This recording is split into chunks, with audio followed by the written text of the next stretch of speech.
ये 201 रुपये अंकित यादव नंगला देव के करेल, 201 रुपये प्रदीप यादव नंगला देव के करेल, 201 रुपये प्रदीप यादव पतंजलि ड्राइवर। सभी लोग पतंजलि ड्राइवर हैं।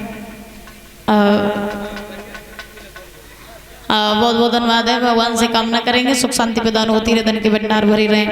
बोली राधा रानी सरकार की, बोली आज के आनंद की जय जय श्री राधेश्याम। महाराज आज इधर शुद्धमती ने दासी को बुलाया, दासी को बुला करके कहा चलिए जाओ सभा बीच में से मेरे महाराज को ले आओ। तो आज परीक्षित जी दासी जो है वो गई राजा भीष्मक को बुला करके लाई।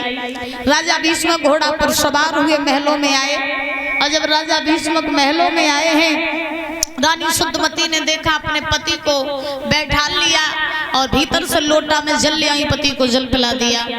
राजा भीष्मक ने शुद्धमती से कहा रानी क्या बात है, तुमने आज हमें इतनी जल्दी में क्यों बुलाया सभा बीच में से। शुद्धमती बोली महाराज हमने तुम्हें जा सो बुलाओ कि सब दिन तुम तो अपने राज्य के कार्यों से व्यस्त रहते हो, लेकिन क्या आपको ये मालूम है कि हमारे घर में हमारी जो बेटी है रुक्मणी वो विवाह के योग्य है, तो सुंदर से सुंदर लड़का देख करके बेटी की शादी कर देनी चाहिए। तो जब ये बात कही शुद्धमती ने तो राजा भीष्मक ने कहा चिंता न करो, अगर बेटी सयानी हो गई है तो हम सुंदर से सुंदर लड़का देखेंगे और बेटी की शादी कर देंगे। तो बुजुर्गों आज राजा भीष्मक जबकि जानते थे कि हमारी बेटी रुक्मणी की शादी कन्हैया के साथ होगी, लेकिन भाई मर्यादा में बंधे राजा भीष्मक सभा बीच में आए, सभा लगवाई और सभी सभा के लोगों से पूछा भैया मेरे बेटी मेरी रुक्मणी विवाह के योग्य है, मुझे उसका विवाह करना है, कोई सुंदर लड़का हो तो हमें बता दो। सुबह से शाम हो गई, बारी बारी से लोग खड़े होकर के रुक्मणी के लिए लड़का बताने लगे, लेकिन सुबह से शाम हो गई, काऊ ने महाराज रुक्मणी के लिए लड़का नहीं बता पाया। और जब नहीं बता पाया तो राजा भीष्मक चिंता में बैठ गए। अब क्या हुआ, एक मंत्री खड़ा हुआ, और जब मंत्री खड़ा हुआ तो जब मंत्री खड़ा हुआ तो उस मंत्री ने महाराज आज राजा भीष्मक से कहा कि महाराज क्यों ना रुक्मणी की शादी द्वारकाधीश कन्हैया के संग में कर दी जाए तो कैसी रही। सो भीष्मक जानता ही है कि बिटिया को ब्याह कन्हैया के संग में हुई है, क्योंकि नारद जी बचपन में ही भविष्यवाणी करके चले गए थे। अब नारद जी ने जब मंत्री की बात सुनी कि रुक्मणी की शादी कन्हैया के संग, सो फूले नहीं समाये रहे। राजा भीष्मक ने कहा भैया चलो ये तय रहा कि रुक्मणी की शादी कन्हैया के साथ तय करेंगे, नाई पंडित को भेज दो, लगन पत्र का चढ़वा दो। जो कन्हैया की बात आई बुजुर्गों, सो पाई सभा में बैठो रहे भीष्मक को बड़ो लड़का नाम तो रुकुम खड़ा हुआ, जवाब दिया पिताजी मेरी बात सुनो, मुझे ऐसा लगता है कि बुढ़ापे में तुम्हारी बुद्धि खराब हो गई। भीष्मक बोले काय लला। रुकुम ने कहा जब बताओ वो कन्हैया जने बन बन में गाय चराई, जने लूट लूट के माखन खाओ, जने गोपियन के चीर चुराए, कोई कहता नंद को है, कोई कहता वसुदेव को है, कि मैया बाबा को पता ना है, और तुम मेरी बहन की शादी में कन्हैया के संग में। बाबा मेरे घर में मेरी बहन कुंवारी बैठी रहे, लेकिन अपनी बहन की शादी हम उस कन्हैया के साथ नहीं करेंगे। तो भीष्मक बोले लला तुम कन्हैया के संग नहीं करे, तुम्हारी नजरों में कोई लड़का हो तो तुम बता दो। रुकुम बोलो जवाब सही है, मेरी नजरों में एक बड़ा अच्छा लड़का है। तो भीष्मक ने कहा कौन सा। रुकुम ने जवाब दिया चंदेली का रहने वाला, रिश्ते में हमारा साला, बहुत ही बड़ा पैसे वाला, बहुत बड़ा दिल वाला सुषपाल। हम अपनी बहन की शादी करेंगे किसके साथ, सुषपाल के साथ। भीष्मक कहने लगे लला मेरी बुद्धि बुढ़ापे पे खराब हुई, तेरी बुद्धि जवानी पे खराब हुई। रुकुम कहने लगे क्यों। भीष्मक ने कहा अच्छा बता, क्या सुषपाल ने तो अपनी बहन और तू अपनी बहन दे दी सुषपाल को, ये रिश्ता कैसे हो सकता है।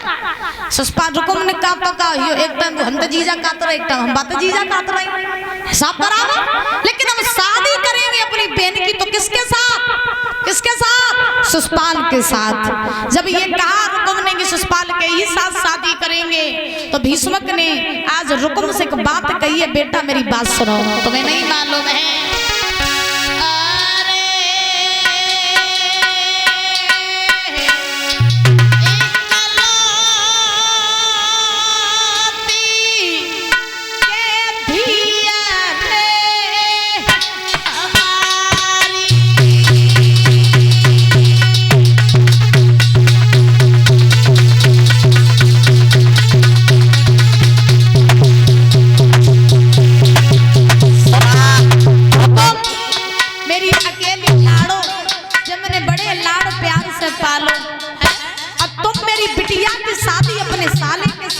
न करो, मेरी बात मानो, कन्हैया के संग शादी हो जाने दो लला, तुम्हें नहीं मालूम है।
कन्हैया के संग हो जावे, लेकिन तुमने तो पूरी गंगा ही उल्टी कर दी है? तुम मेरी बेटी की शादी अपने साले के साथ, ये रिश्ता नहीं हो सकता, मेरी बात मान लो।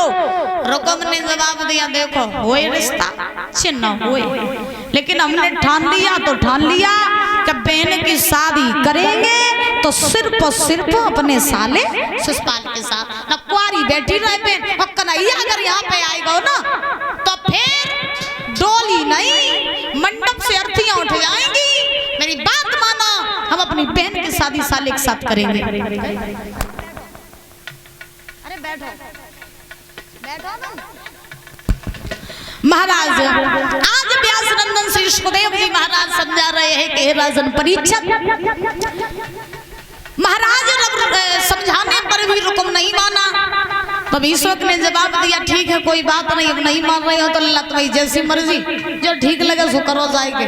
कहने का मतलब हमारा ये है कि लड़के जब तक बात माने तो वहीं तक मनवाइयो, अगर बात मानो वो छोड़ दे तो तुम कह वो छोड़ दियो। क्योंकि आज के जमाने में ऐसा सिस्टम है, कैसा कि महाराज बच्चे माँ बाप से नहीं डर रहे हैं, बल्कि माँ बाप बच्चों से डर रहे हैं। वो जमाने चले गए कौन से, जो महाराज लड़का कभी बाप की नजरों से नजरें मिला के बात नहीं करता था, और आज के जमाने में लड़का दारू पी के आए तो बाप को गाली दे रहा हो। हाँ, ऐसा जमाना आ गया है। अब ध्यान रखना, रुकुम नहीं माना। रुकुम ने जब कहा पिताजी शादी करेंगे तो अपने साले के साथ, उसी समय आज ये रुकुम जो है महाराज आया है अपने महल में, और महल में आकर के ये रुकुम शिशुपाल के लिए पत्र लिखने लगा। जब पत्र लिखा है दादा, तो मालूम है पत्र में क्या लिखा, सुनो।